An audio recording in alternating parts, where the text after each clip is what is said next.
We're going to have a great guest today, Tom Vranas, and he is going to talk about all of his experiences being a serial entrepreneur and senior leaders inside lots of different companies. And, I think I have a pretty interesting career, but when I sat down and talked with Tom, it made my career look like the most boring show on earth. And so I think all of the things that he's going to do to share with us all the insights that he's learned, how he's gotten his teeth bashed in, and the lessons that we can all learn from.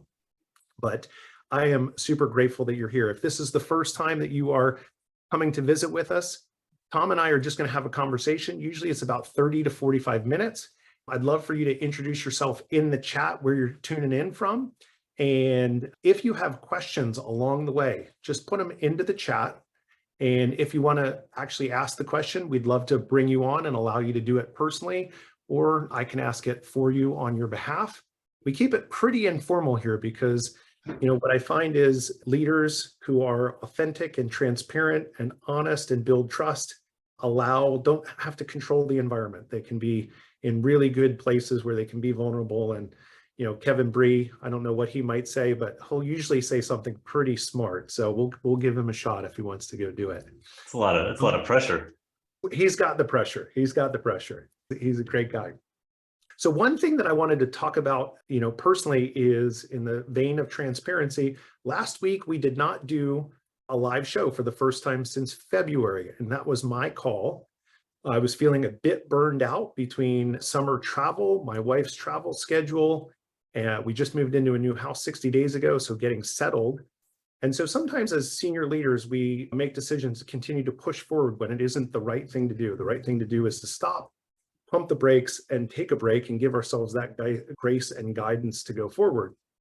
And so I did that, but I didn't just sit around and pity myself. I took action to try and eliminate some of that noise. And so next week, the show that I'm going to do is going to talk about all the things that I did to eliminate noise and to get myself back into a positive mental space, because I know, post-COVID, there's a lot of people and a lot of companies out there that are struggling with mental health issues. And so I would tell you, raise your hand, lean into that, as opposed to thinking that we need to continue to bull our way forward. And so I just share that with you because it's important to me that you're here in your community, and I appreciate all of you. So without further ado, Tom, as I said, senior leader, tremendous leader, who I said this earlier today. I said, I could imagine myself sitting around and having a number of beers with Tom, talking business for hours and hours. And I can imagine us getting kicked out of the bar at 2:00. And so I have really appreciated getting to know you.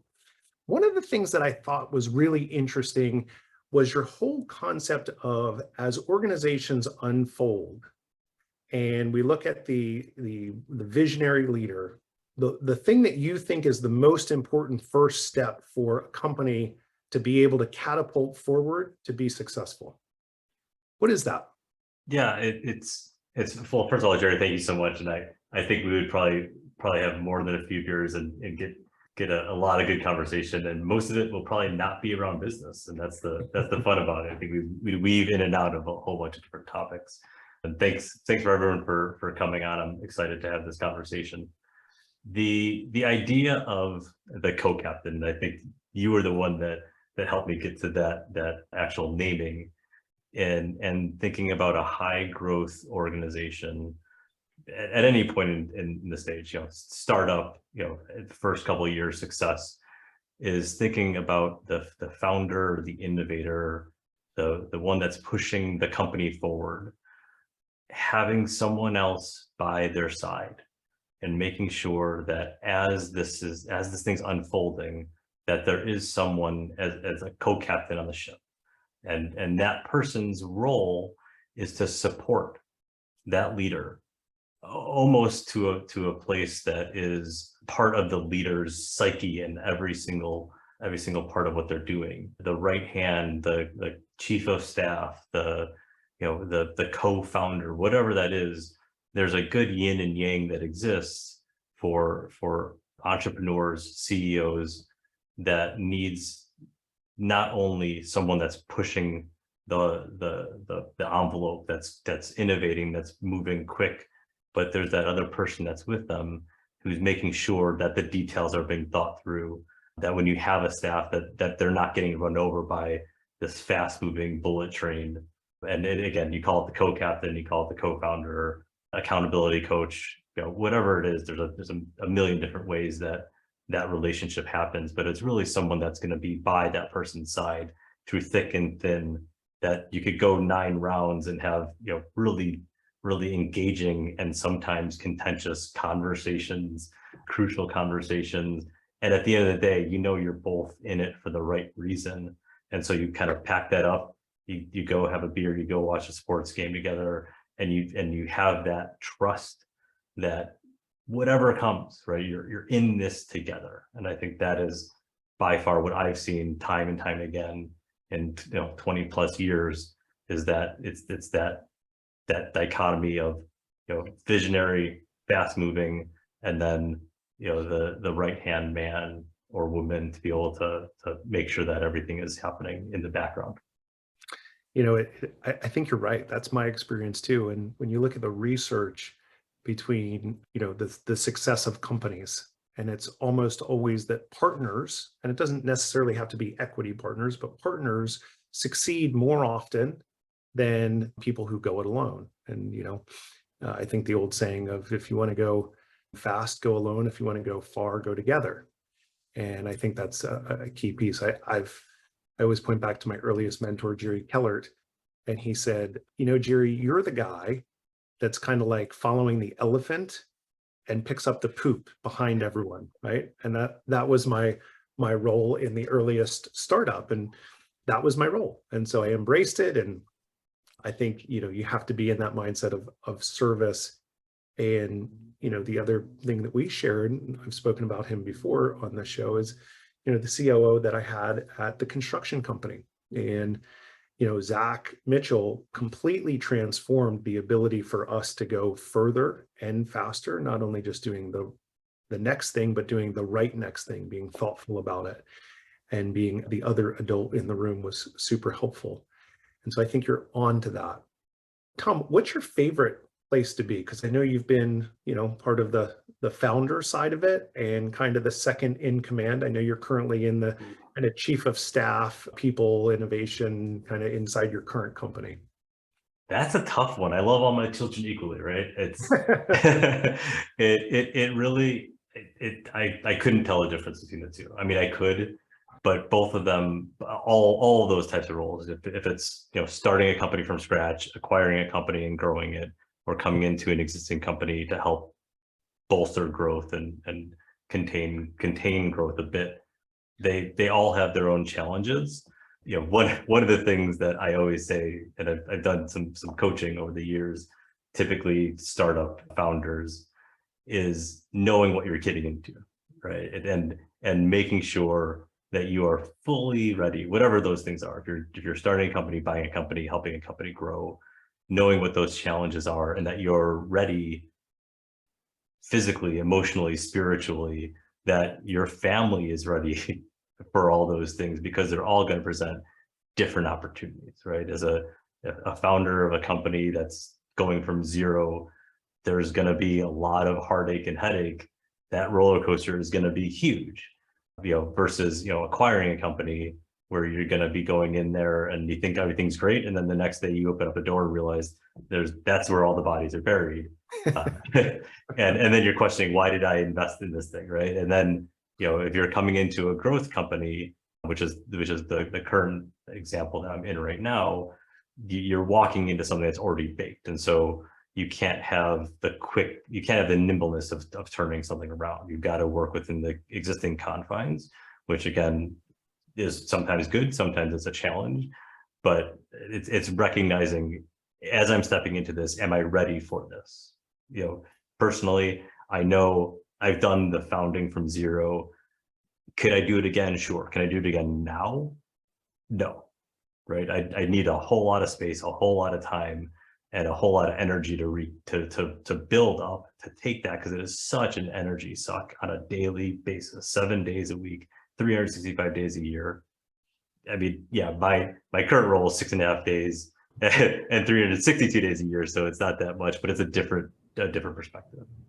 I think you're right, because I had one of my CEOs look at me one day and he said, I love being your number two. I never want to be the number one making all the decisions. And he was a tremendous COO as well. What are you looking for when you look at what's the right co-captain? What's the right counterpart? Because, I think a lot of times high achievers, we look at things and we say, oh, it's just easier for me to do it myself, whether that's an ego thing, whether that's a trust thing, whatever that inhibitor is for the person. But for you, what is it that you need to be looking for that co-captain to really partner with? Because I look at this and it's an interesting thing because you're applying it to the founder and the co-captain, but it's really the sales leader and the star sales rep. It's every aspect of the organization. We need to be partnering across the organization to build the strength in the teams to really accelerate the growth. Yeah, it's a really interesting idea of thinking like the almost Venn diagram, and to have two people who are going to be running a company that are both very much sales focused, right? Like we know where all the attention is going to be going. It's going to be sales, it's going to be sales, and no one's going to be saying, hey, listen, we actually have to, operate this business. And so, having two people that are going to have the same mentality, the same experience may be a challenge, right? I'm not saying it would never work, but it may be a challenge. Yep. Having one person that is, hardcore sales and one person that's hardcore finance, and they don't know anything outside of those other worlds. Again, my guess, not going to work because the salesperson is going to be doing everything in sales, finance person is going to be finance, and there's not going to be kind of the dissonance that I think creates a lot of interesting conversations. The teams that I've seen, the teams that I've been a part of, the 1-2 punch that had really worked was two people who have similar skill sets, but not exactly. Definite strengths, definite weaknesses that they know. I think the awareness is huge for these things of understanding where am I really good at? Like what areas can I put a flag and say, listen, I know this to be true. I know this to be right. I got so much experience that it's going to be hard to wave me off of this flag. Yep. But having someone that also has that experience say, okay, I see where you're coming from on this, but how about we look at it from this perspective? So every kind of 1-2 punch that I've seen, there's a lot of generalist perspectives and a broad amount of experience, and then some. If you think about the T model of long and deep, there are some deep things that need to occur, right? You can't everyone be generalist and try to find the right mix, but it's figuring out overlapping but complementary skills and the self-awareness to say, I know this to be true, and I know this is my strength, I know this is my weakness. I think it's interesting because the awareness is a key piece, because I think you don't know what you don't know. And sometimes it's that whole, I have this blind spot, I didn't know it was there, but I have people around me that I trust. And I think that's a critical element because we all have blind spots, and myself included. Let me raise my hand first.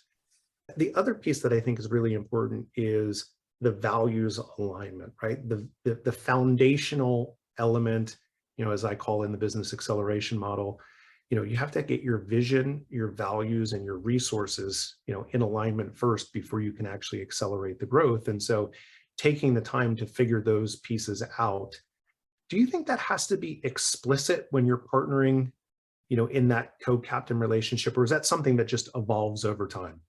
I think, yeah, I think the right answer would probably be yes, it should be explicit, right? You should write it down and have conversation around it. I found when I've clicked with other leaders, other CEOs, other people that I'm working with, those things just naturally are happening. It's not a let's sit down and talk about our values. It's more of a, yeah, we just align, right? We are not even having to discuss this, but recognize that there is that values alignment. One of the things that I've seen that does need to be clarified and talked about, and this was a good friend of mine, Ryan Tansom, helped me think through this concept, is where is this going, right? I think one of the things that entrepreneurs get caught up on a lot is recognizing what's the end game. What are the values? What is the purpose of me doing this, right? I started this business for some reason. Now I'm in the business, and recognizing here's why I'm doing this. And there's, different levers. It's financial, it's legacy, it's just interest and excitement. And the one thing where I do think that conversation needs to happen, especially with those two individuals, is where are we going and why are we going there? So that, one person isn't saying, I want to do this for 5 years, get as much value out of this company, and then be done. And then the other person is thinking, I want my son and daughter to inherit this thing. I'm going to grow this in a certain way. Because then 5 years later, one person's looking for exit, one person's looking for continued growth. And then you have this inherent conflict that's going to be really hard to resolve at that point. Yeah, clarity is always kindness. Yes. That's one of the things that you need to do, certainly on the upfront. As I was sitting there hearing you talk, because I'm a big believer of like values clarification, and if you've heard me speak before, hey, we got to figure out what the North Star is so that we can allocate the right resources on the right opportunities. And yet, as I've spent some time with you, I don't know you very well. I don't explicitly know your values, but I'm pretty sure that the two of us would work together really well. And it's gotten me thinking a little bit about whether that needs to be explicit, not explicit. I think outcomes need to be super clear. And, I think that's true of any person in the organization, not just, the founder, like what's our end goal. I don't care if you're the marketing director or the star sales rep or whatever your role is, you should be thinking like, what does my trajectory look like? And is this the environment that I can achieve my goals? And you should raise your hand and tell your leader or whoever it may be, hey, this is what's really important to me. And these are the places that I want to go over the course of my career. And if you have the right leader, they should help bring you along to do that. Just like, the yin and the yang of the visionary and the integrator, however you want to, frame that, should work really well in that same space. I think that's an important distinction, one that I've been thinking about since we spoke, last week. Do you need to be explicit? I think over time you do. I don't know that initially, I know Craig Besky's been one of my friends for, 20 years. He's on this call, 30 years, maybe. Damn. And so, I don't think I've ever said like, oh, Craig, what are your values? I know what his values are because I've been with him for 30 years. And so I think that's a good learning lesson for me that, maybe there's something more in that. Tom, when you walk through kind of like, okay, we're in the organization, the approach to growing a successful, fast-growing organization, which you've done, a number of times in your career. As you think about like, what are the hallmarks that you've seen done maybe a little bit differently or a little bit contrary to, everyone's comfort zone that you'd love to share? Sure. Yeah, I think one of the things that's exciting about seeing generally where the trajectory of businesses and organizations is going.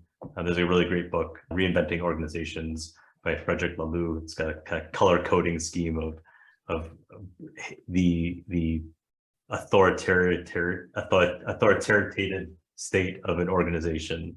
And it started out, kind of cavemen and hunt, gather, kill. It's, it's one person at a time through like, kind of mid that 20th century kind of command and control organizations. And where everything is going is in this really interesting and a little bit scary direction of the idea of work has changed. Certainly this book was written before the pandemic, and it's really interesting to look at the concepts through the lens now of having gone through the pandemic. But the organizations that are going to be successful over the next 50 years are going to have to shift the way that they think about the employee-employer relationship, the way that they think about what's important at work, all of these different concepts, because it is moving towards people value transparency, people value an organization that cares about them as a person and helps them live not only their best work life, but their best life in general. and there's a slew of things that are changing that, as a business owner, as a founder, as a serial entrepreneur, whatever you want to call it. At the first time I read that book, it scared me. I was frightened by where things are going, because I read this 5 years ago, 6 years ago, because it's a different mindset and mentality, right? I think I've always had the idea of, I want to be as transparent as possible with my employees so they know where we're going and why we're going and why we're making decisions. But the next shift of like full radical transparency, total accountability for everyone in the organization, meeting people where they are, all of these things are really new and interesting concepts, in the world of business and organization. And so thinking about how do I start a company in that environment that's different than how I started a company 15 years ago. Yeah. The people that I would have to bring in would probably be different. The methodology that I would use and everything from compensation to hiring to physical location, all these things are totally different. And there's this shift that is fundamentally a little scary for a lot of people. I think you're right. As I look at the Great Resignation and you look at all of the research, people are looking for purpose and asking their question of like, what am I doing? Is what I'm doing aligned with my own vision and values and, my actions? And I think you're right. There's more of a calling on business now more than ever to create a place of fulfillment and meeting people where they're at, and social responsibility and diversity, equity, and inclusion. And you look at governmental institutions. I mean, I think the greatest influence on all of our society is business. I think business is not only the economic engine, it's also the engine of social change. And I think now people are literally like putting their foot down and saying, this is not about a transaction. I'm not going to pay you. Here's your, minimum wage for your work. Thank you for working your hour. Go home. I don't want to hear about your family. To now, there's just social media. We've made this trade of, privacy for connectedness. Mm-hmm. Like, I know exactly that, Bill Holmes just finished his garage office because I watched it happen. I watched him build it with his own hands. And so, Bill, congratulations on your home office. But that's the trade that we make, right? And so I can recognize that because Bill accepted my friendship, allowed me in. And I think businesses are much the same, right? The demands are very different. One thing that you said that was curious to me, how would you bring people into your organization differently today than what you did, maybe 10 years ago? Because I think hiring and retention, that's a very hot topic in today's environment right now. Sure. Yeah, that's a good question. And I was reflecting as I was saying that. It's like, gosh, that leader of 10, 15 years ago, it's totally different. That was let me think what I was doing, it kind of mid-stage startup. And it was very much, again, me and a partner, sales oriented, very fast-paced, fast charging. And it was very much command and control. It was very much, if me and him thought something, it was just kind of pushed down the organization. This is the way that we're going. And, effective, right? We got the work done. It was a generally good environment. We had a lot of people that were very successful there and in roles that proceeded, but it wouldn't work today. It wouldn't work in the current organization that I'm in, and it wouldn't be welcome. Like I couldn't build a culture. I couldn't hire great people if from the get-go, from the first day, they're walking into a place where they're not feeling like they have a place in the conversation. They're not feeling like they're able to bring their whole self to work. One of the things that I've seen at the current place at Rural Wireless, it's been really interesting to let go of that a little bit.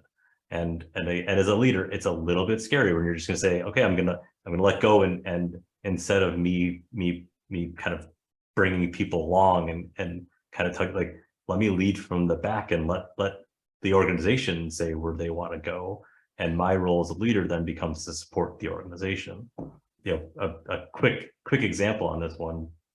We're in the telecommunications space, internet service provider, and also fourth largest in Chicago. So if you need good internet in Chicago, I'm going to plug it right there. Everywhere Wireless is the place you want to go. But telecommunications typically has been an industry that didn't really focus too much on diversity and inclusion. Very difficult for women in particular to find roles that would guarantee success and longevity. And so that was one of the things early on I noticed, and it just bugged me to the core that across us and every other company I saw, just didn't see a lot of women. And so made it a point to make sure that we were accommodating, friendly, and made it an initiative to increase that hiring. And sure enough, you're looking in a direction, you're focused on a direction, and then it happens. And we've quadrupled the number of females in the organization in the past 2 years. And in that, and in this new mentality of saying, tell me what you need and I'll be there to support you. We had one of our younger female employees, 23, 24, come up to me and say, hey, Tom, wouldn't it be great if we had a women's affiliate group? I said, yeah, it sure would. She's like, what do I need to do to make this happen? I think you just did. It was like, what do you mean? Like, what do I have to do? I was like, no, you just did the thing. Like, you like it or not, you unfortunately just put your hand up and said, I see a need and I want to fulfill that need. And so they've been running this group for about 6 months now. And the interesting thing is that I've now had 2 other individuals in the organization that saw that happening. And they said, hey, Tom, and this is God's honest truth. Hey, Tom, we should have a group for people that like board games. How do I make that happen? I said, you tell me the date, I'm buying the first pizza, you got the place upstairs, go for it, right? And then we had another one that did the same thing. And it's one of those things that people start to see, oh, this is safe for me to say, hey, I want to see this happen, or I want this to happen. And of course, you highlight it, right? You want to shine a spotlight and say, hey, listen, Gwen came in and said that she wanted this women's group, and now they're doing all these things. And again, sorry, I keep rambling on about this. No, I think it's so good because it's where I want to go next, right? Because Meg Bowen, who was here from Refine Labs, she was on a couple of weeks ago, and she talked about becoming a talent destination and how do you create an intentional place where people actually say, you know what, damn, if I could meet with work with Tom, that would be amazing. And it's this whole notion of psychological safety. Are you in a place where you can let your ideas out, that you can express your full self? And it leads into the next piece, which, you talked about transparency and radical transparency and changes right now in the environment. How do we get to a place of transparency? And maybe even the next step, the radical transparency, because I've certainly seen inside organizations, they say, oh, all right, we're going to have transparency, but oh, no, we're not going to talk about revenues. We're not going to talk about compensation. We're not going to talk about how much money the company is making. And so it's like, okay, how does that work, right? Can you walk me through kind of your thinking there? Sure. Yeah. And full transparency on this is that we're on the road, right? So we're not there yet. Mm-hmm. Part of it is recognizing where the organization is at and where you want it to go, and being okay with that being a little bit of a journey. And so part of what we've set out here is, listen, we've never talked about revenue. We've never talked about numbers in a holistic sense. We talked about, how things are doing with this project or that project, but we haven't said, here's the revenue, right? And so for us going from having zero conversation about that to saying, okay, tomorrow we're going to be fully transparent and we're opening up everything, and so we're going to be talking about all this, it would scare the living daylights out of people because people aren't accustomed to it. They haven't been educated in terms of like, what does revenue mean? What does EBITDA mean? What does capital expenditure mean? Like all of these things that if we just said, again, we're going to have a transparency training tomorrow, it wouldn't work. And so a lot of it is baby steps along the way to say, how do we make sure that we're bringing people along on this journey, that we're educating them, getting them comfortable. So it's a multi-step process. And again, every organization is different, so it's going to happen differently. And one of the things that I found to be really interesting and difficult as a leader in an organization that's making shifts like this in a high growth environment is that every single decision, every single action, every single email and text message and Teams, like, you are under such a microscope. And like you make one wrong kind of secondhand comment that was made to mean something else, and people are like, well, what does that mean? Like that, I'm on this train of trust, and there's an offhand comment about we're going to move because we need more space, but like, oh, that scares me, right? And so as a leader that's making that move, it's super important to keep that self-awareness about every communication you're having is going to be looked at more closely than if it was a command and control top down, because at that point, I don't really care what the guys, what the leader says. They're just going to shove it down my throat, and I'm just going to do the thing.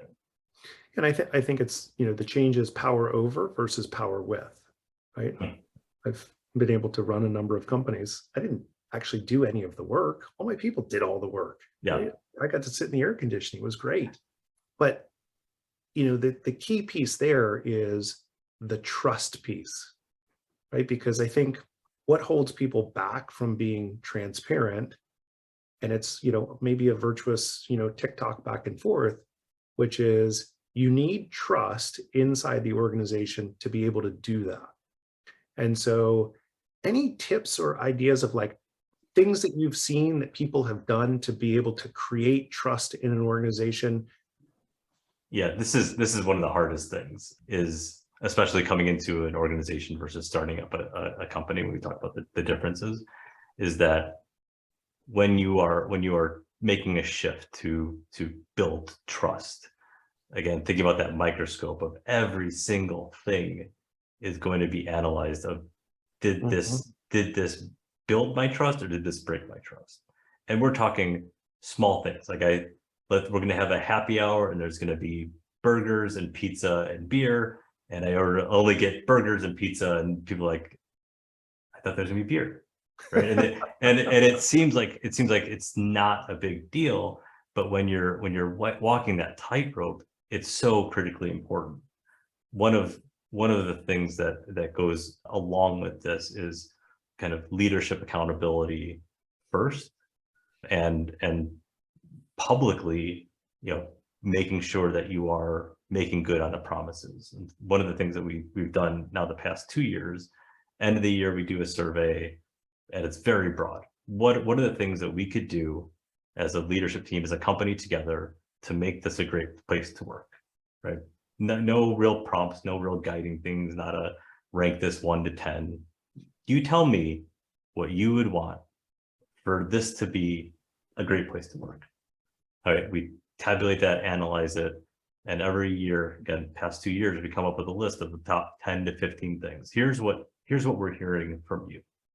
And personally, every month, we have an all hands meeting. Every month, I get up and I look at that list, and it's behind me as I'm doing the presentation, and I'm either hitting those things, in which case I'm super excited, or I'm missing those things, but I'm missing them in a public way. And it's saying, I've made this bond with each and every one of you, that this is the stuff that you think is important. And no matter what that is, if it's something that I don't believe in or I don't think is a great fit, I don't really care, because this is what you want. And to show that I'm holding myself accountable for the things that we collectively have thought was the right path, the right way to go, I think it's incredibly powerful. But it takes time. The first time I did the survey, the trust wasn't really established all that well. And people told me in that survey, I don't believe you're going to do any of the things I just wrote down. And How many did you get done? The first year last year I got 9 out of 11. This year, July 1, we got 11 out of 12 done. Nice work.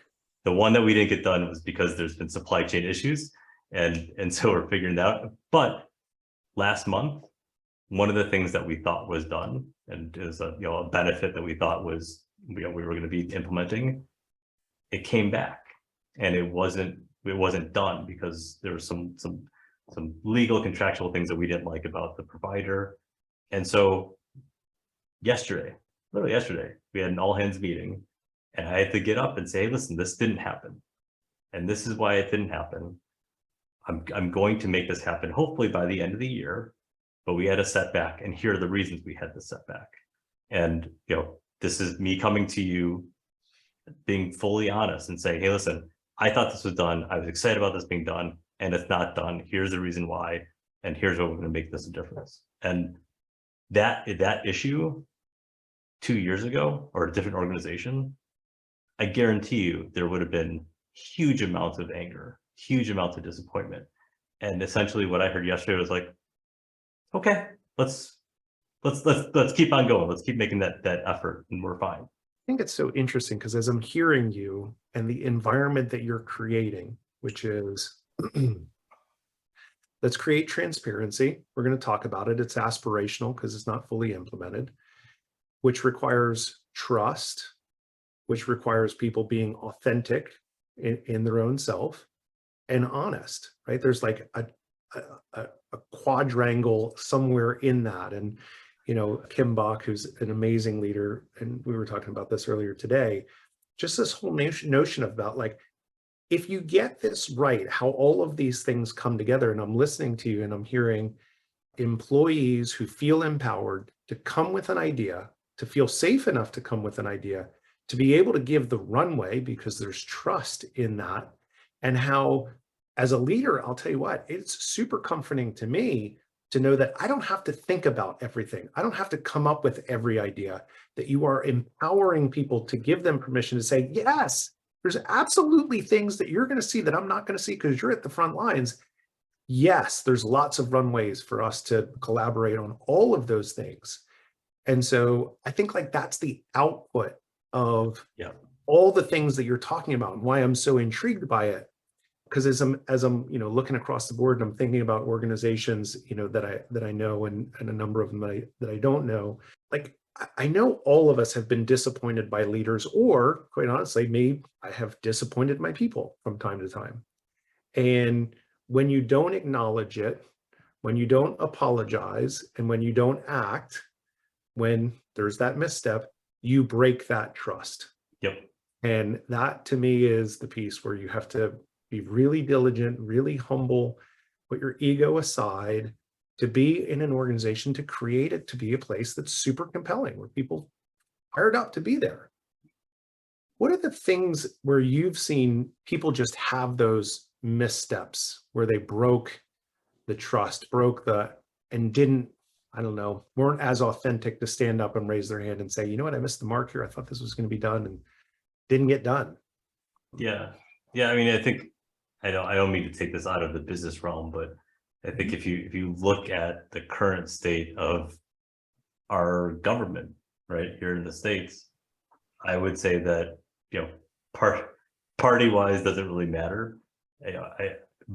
There's a huge amount of distrust of our elected officials, because on a constant basis, we're every one of us, no matter what your belief system is hearing things and seeing things that are happening differently.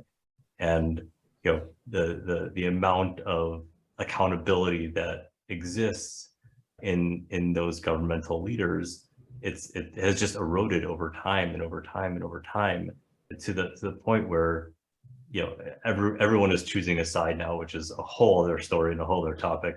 But when it comes down to it, I just every poll that I've seen about how much do you trust your elected officials, it's totally disheartening, because no one trusts the people that we have elected to be able to help our entire society move forward together.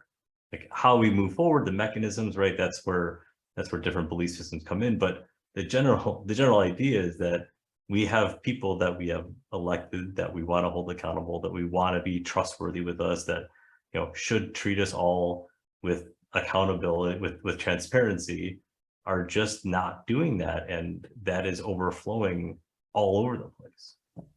Yeah, I think you're so right.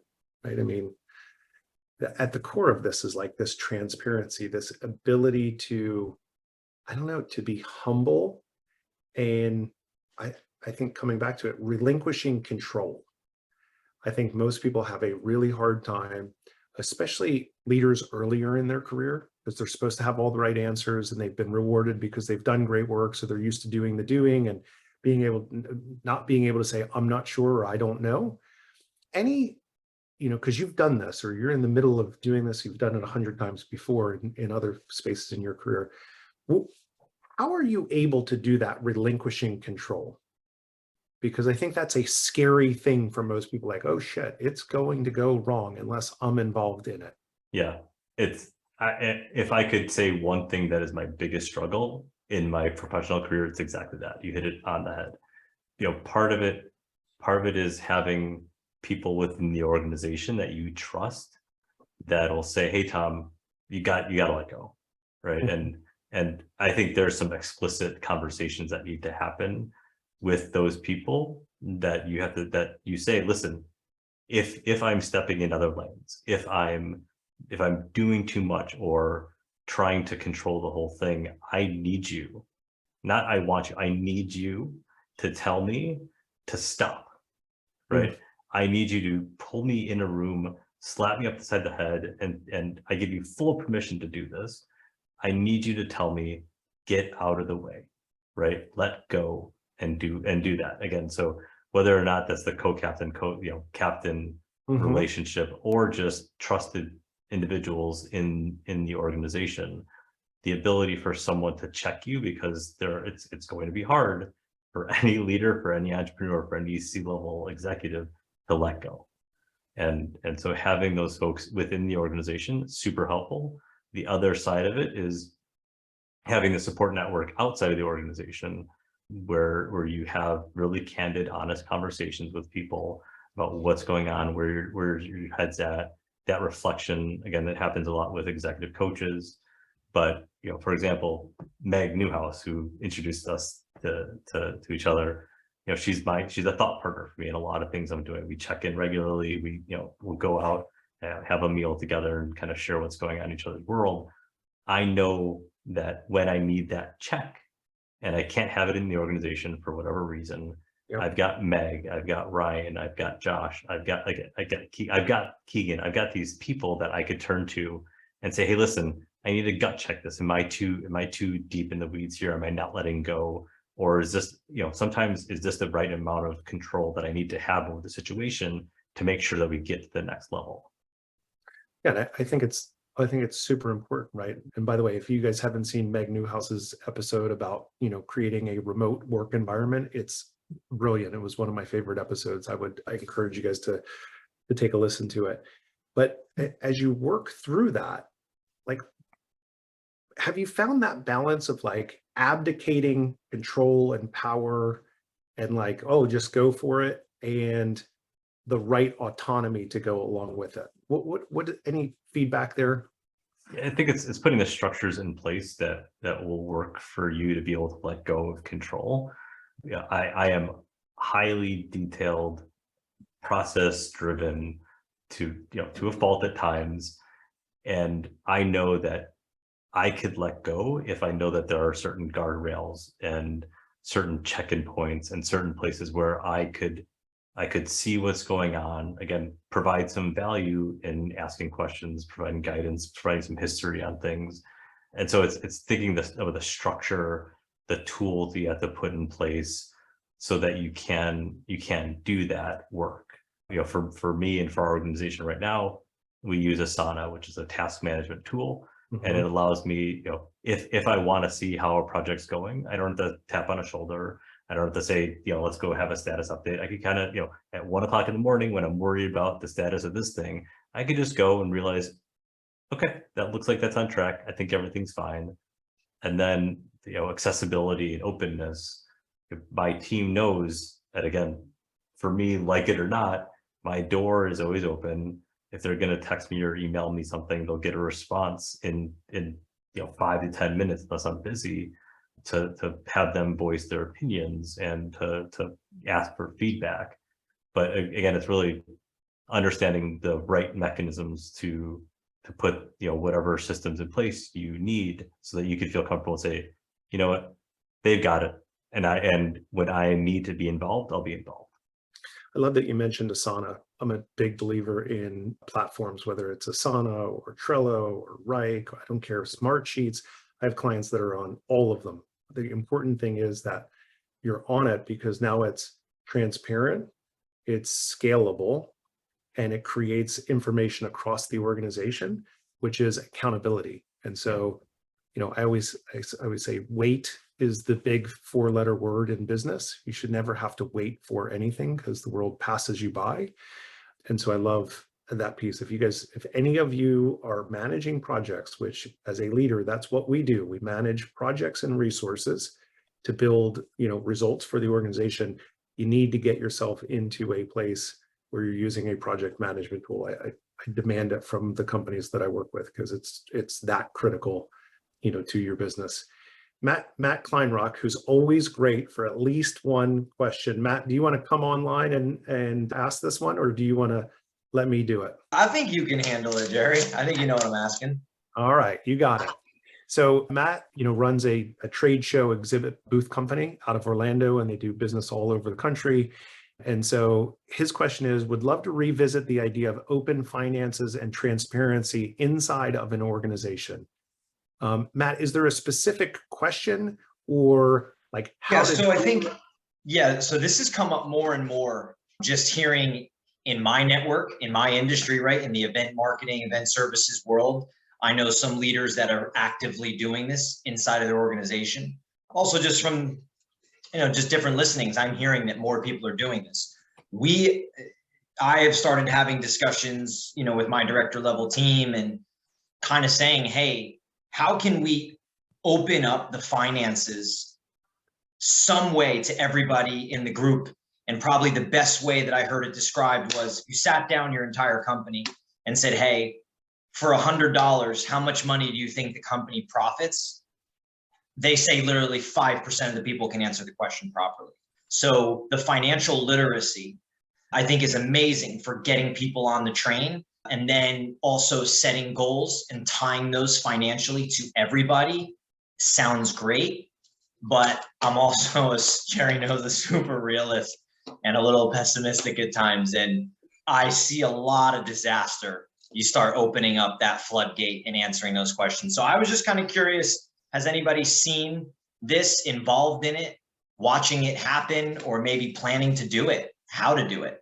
One of the things that we've seen, again, as we're on this road to more transparency, exactly how much, I don't think we are totally clear on, is starting with at least some KPIs, right? So people have some idea, how are we doing, right? Like that's like the interesting question of, before we kind of made this move into more transparency, I went and had casual conversations with people, and we got private equity funding last year, so people didn't really have a sense of like, is this company successful? Like, am I at a success? Like, I see we're hiring people, like, we have some more, we have some more happy hours, like that feels good. We had a +1 at the holiday party, so like I think we're doing well, but like, how are we doing? And like at the very core is giving your people the ability to say, oh, like, yeah, I'm on a winning team. Like, this is great. Like the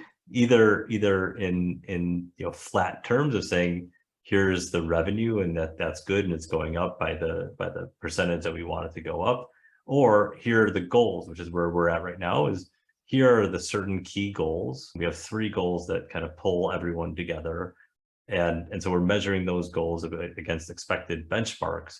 And that's giving people the foresight and the ability to say, hey, things are happening in the right direction. And then when there are some things that don't go well, everyone starts to understand, oh, this is how my job can affect that number, move it in the right direction. So I don't know that we'll ever get, we're in a heavy infrastructure play. And so the complexity when it comes from, from revenue to CapEx to OpEx to EBITDA and net revenue, like all those things, it's complicated.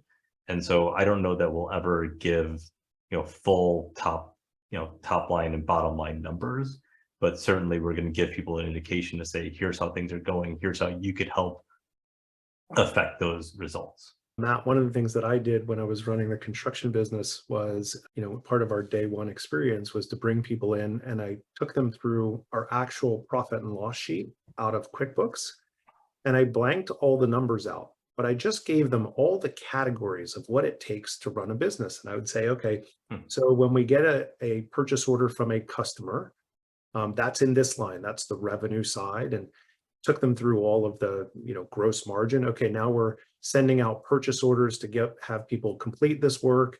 That's going to be this next number. And then we have all of our selling, general, and administrative. And, there were certain elements of that I would give glimpses of, i.e., did you know that our general liability, workers' comp, and environmental, insurance policy was over $265,000? And it's like, oh, okay, now I understand there are expenses beyond just that $50,000 purchase order that came in from the customer. We got to pay all of these things. And then I continued to take them through like, okay, you're on this line. That's the payroll. Here's your benefits. Here's your 401k. And here's office expenses. So if there's ways that we can do things more effectively, the only way we can pay you more money is if the company is making more money. We can share that back with you. And so to the extent that we can either increase revenues or decrease cost, both of those end in a place where we can invest more in our people. And that's what we used as our starting point. We continued to move that down the road of like publishing revenues, because bonuses were tied by market areas. And so people could understand how they were impacting the business, both positively and negatively when they had missed the mark. And so I think, a lot of times people don't do it, or at least this is my experience, why they get scared. And, you're talking about this, in your case, like, oh, well, there's a pessimist side of this is, the company is making too much money, right? And so I'm concerned that people look and say, oh my gosh, the company made $5 million and I only got a very small portion of that. And is that fair? Is that right? And, we can have conversations about risk and reward and how you got there and investment, all of those things. But that's the number one reason why I see people don't go down this road, because they aren't sharing the risk and reward of the profits in a way that people are going to feel good about.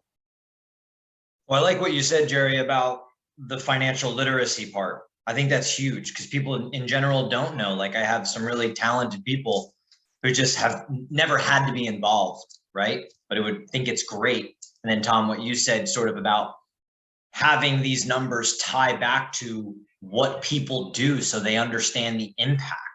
I think what we're trying to figure out right now is, okay, how do we just slowly bleed into this? What do we let people know? What don't we let people know? What matters?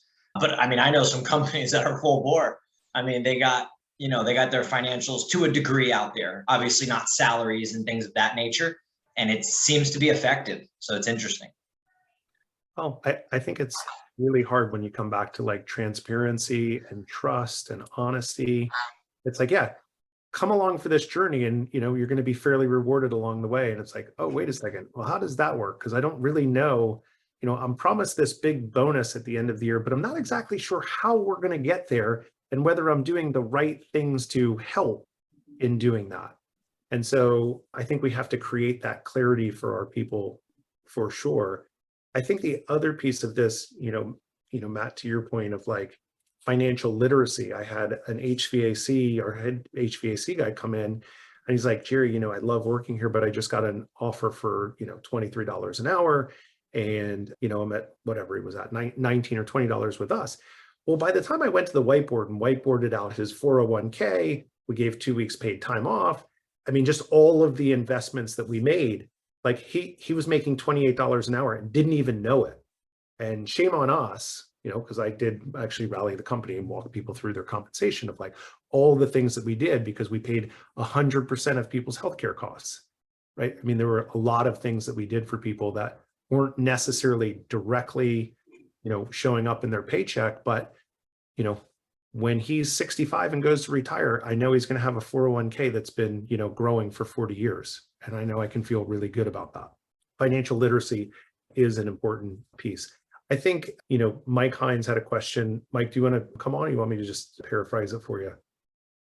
Okay. So do we get all the way down to individual compensation? And I think that's a really interesting point because there are some states that are now requiring people to, when you post a job posting, you have to put what the job is actually getting paid. And so I know Colorado does that. I think California has headed to that direction. And in addition to that, employees have a right to, if they feel like they have been unfairly compensated for someone doing the same level work, to audit the company and get a true up. So if Yannick and I were both sales reps in Colorado and I said, oh, I think, I've been unfairly treated because Yannick is prettier than I am and she's getting more money, I have the right to audit the company, and the company has to open its books and say, oh yes, we did pay Yannicka more than you because she is much better looking, which I don't think anyone would dispute. I think one of the things very interesting that we've done is make sure that we have very clear salary bands, and so they're pretty tight bands, $5,000 to $7,000 between each of them, and it's very clear what people need to be doing to be getting to that next band. And there's typically a title adjustment as well.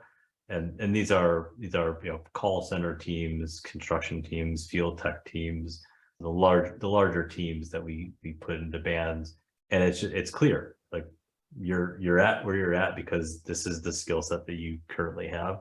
We want you, like my goal is to get everyone to the highest possible band as quickly as possible, because that's when they're going to be generating the most value for the organization.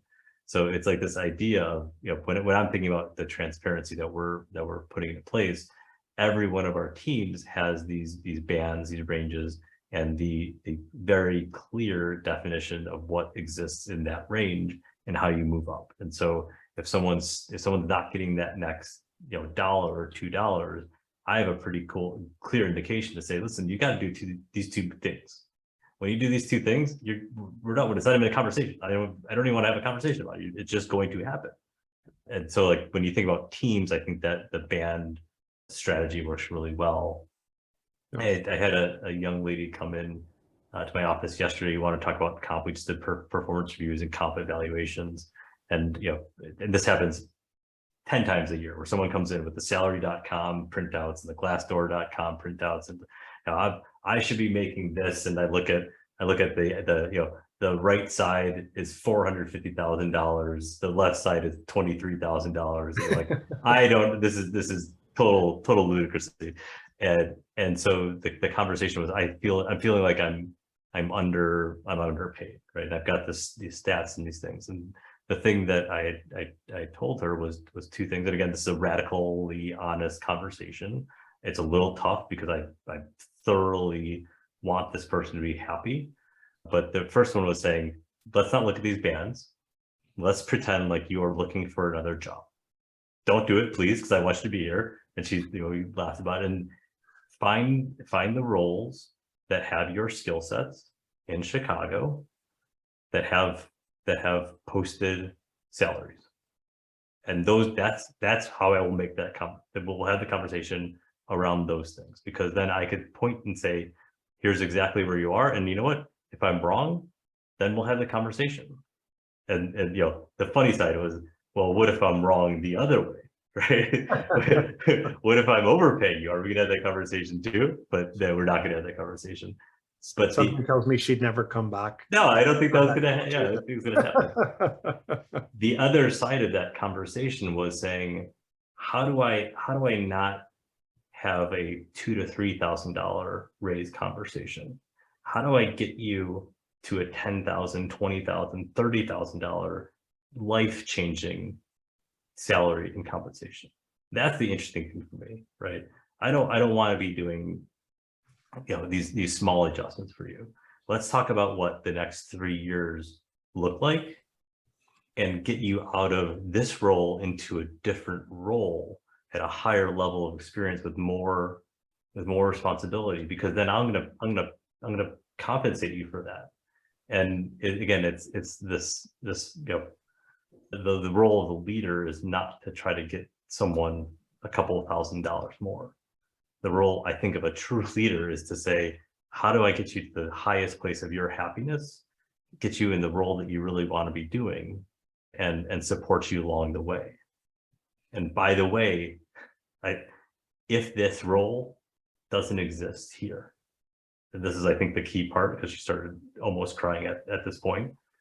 If you skill up, if I help you skill up, and I don't have the role for you, and I can't compensate you the way that you are meant to be compensated, I will help you find the right role at a different organization that's the right fit. Because I care about you as a human being, as an individual, and I want you to maximize your happiness. And so I will help you get there. I want it to be here, right? I desperately want you to be here, and I want it to be here. But if not, if there's a different place for you, and this is just a stop in your journey, let's all make sure that you're getting to the place you want to go. If anyone wants a masterclass on what a great leader looks like, just take that clip and replay it before you go to bed every day. Because at the end of the day, it's not about your success. It's about the people who are in your care and making sure you get them to the right places that they want to go.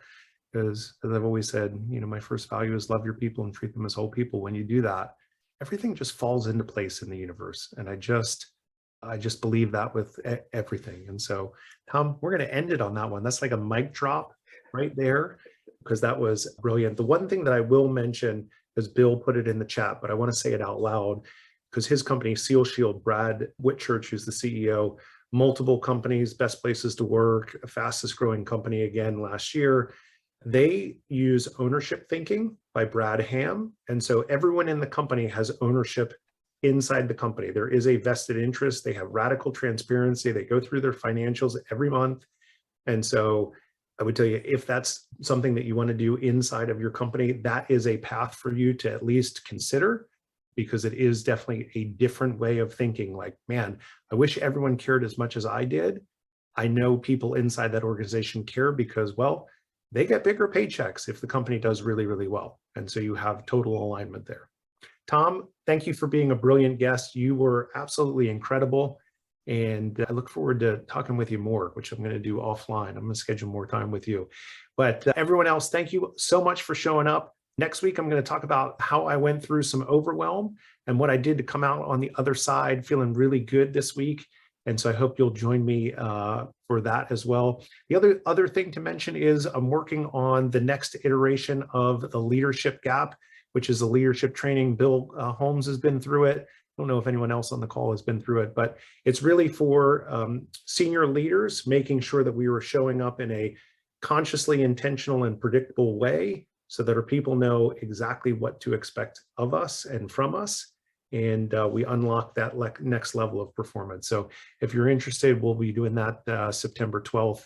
We'll get you a sign up if you're interested. So everyone else, thank you. I hope you have a great Thursday. Thanks, everyone. Thanks, Jerry.